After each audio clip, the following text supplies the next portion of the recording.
Violinist Yehudi Menuhin invited Ravi Shankar in 1955 to perform in New York City for a demonstration of Indian classical music sponsored by the Ford Foundation. Shankar declined to attend because of problems in his marriage, but recommended Ali Akbar Khan to play instead. Khan reluctantly accepted and performed. Ravi Shankar heard about the positive response Khan received and resigned from All India Radio in 1956 to tour the United Kingdom, Germany, and the United States.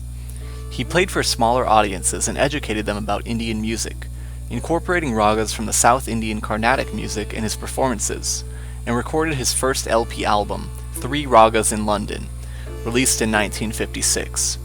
From 1961, he toured Europe, the United States, and Australia, and became the first Indian to compose music for non-Indian films. Shankar founded the Kanara School of Music in Mumbai in 1962. The fusion of the sounds of Indian classical music with Western jazz dates back from the late 1950s or early 1960s, when musicians trained in Indian classical music, such as Ravi Shankar, started collaborating with jazz musicians such as Tony Scott and Bud Shank. Although music based around the sitar would later spread from jazz to more popular music via the Beatles, the sitar became more widely known in the Western world mainly through the work of Indian musicians such as Ravi Shankar. It would later become a youth phenomenon in the mid-1960s after Beatle George Harrison took lessons from Pandit Ravi Shankar and played sitar on several songs.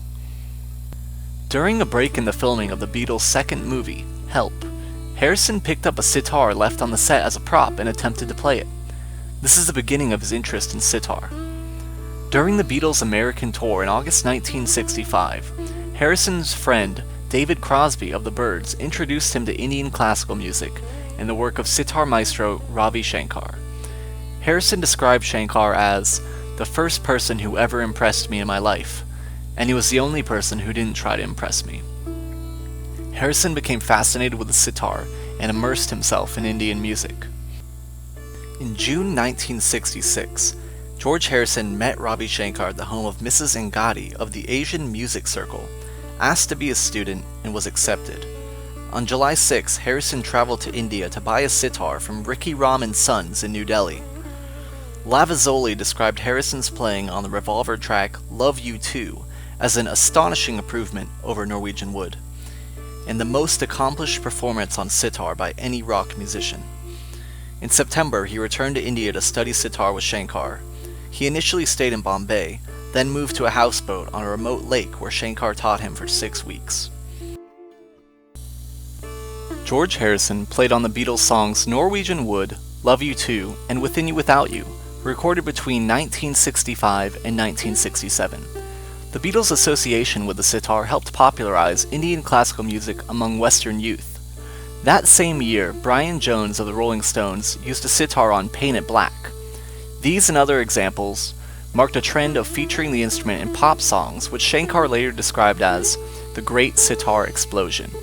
Speaking to KRLA Beat, in July of 1967, he said, "Many people, especially young people, have started listening to sitar since George Harrison, one of the Beatles, became my disciple. It's now the in thing." In 1967, he performed at the Monterey Pop Festival and won a Grammy Award for Best Chamber Music Performance for West Meets East, a collaboration with Yehudi Menuhin. That same year, the Beatles won the Grammy Award for Album of the Year for Sgt. Pepper's Lonely Hearts Club Band, which included Within You Without You by Harrison, a song that was influenced by Indian classical music. Shankar opened a Western branch of the Kanara School of Music in Los Angeles in May 1967 and published an autobiography, My Music, My Life, in 1968. He performed at the Woodstock Festival in August of 1969 and found he disliked the venue. In the 1970s, Shankar distanced himself from the hippie movement.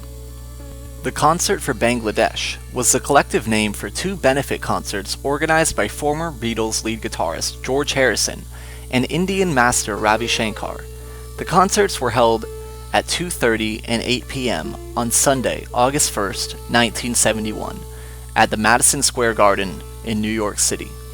The shows were organized to raise international awareness and fund relief efforts for refugees from East Pakistan, now known as Bangladesh, following the Bangladesh Liberation War-related genocide. The concerts were followed by a best-selling live album, a boxed 3-record set, and Apple Films' concert documentary, which opened in cinemas in the spring of 1972. The event was the first ever benefit concert of such a magnitude and featured a supergroup of performers that included Harrison, fellow ex-Beatle Ringo Starr, Bob Dylan, Eric Clapton, Billy Preston, Leon Russell, and the band Badfinger. In addition, Ravi Shankar and Ali Akbar Khan, both of whom have ancestral roots in Bangladesh, performed an opening set of Indian classical music. Decades later, Shankar would say of the overwhelming success of the event, "In one day, the whole world knew the name of Bangladesh. It was a fantastic occasion." George Harrison and Ravi Shankar's friendship continued until Harrison's death in 2001. Ravi Shankar passed away in 2012, but his daughter Anushka Shankar is a world-renowned sitarist.